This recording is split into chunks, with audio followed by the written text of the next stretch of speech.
ايه ده؟ بيقول لك بن شرقي طار.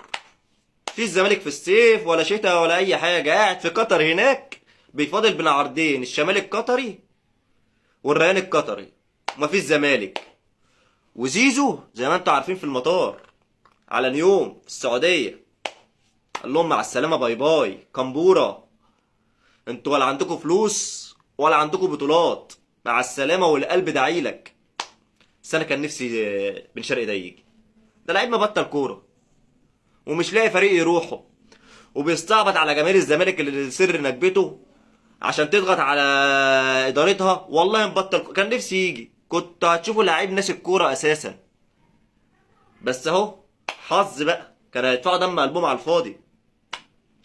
بس انا مستنيك، بحلم بيك، انا بحلم بيك، وفي السوبر في السعوديه وفي الحفله مستنيك. خلعت مني انت، خلعت مني في الدوري، وعملت حكايه وانسحبت وبتاع، ولعبت تاني بعد ما الماتش بتاعي خلص وخلعت مني. المره دي ما فيهاش خلعوني يا ابن عمي.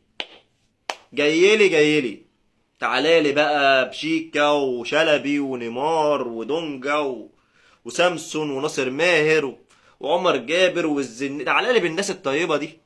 تعالالي الحفله هتبقى للصبح، للصباح الباكر في السعوديه. وبحلم بيك، انا بحلم بيك، وفي السوبر مستنيك يا ابن عمي. ما فيهاش خلعون، محدش هيشيلك من تحت ايدي في السعوديه.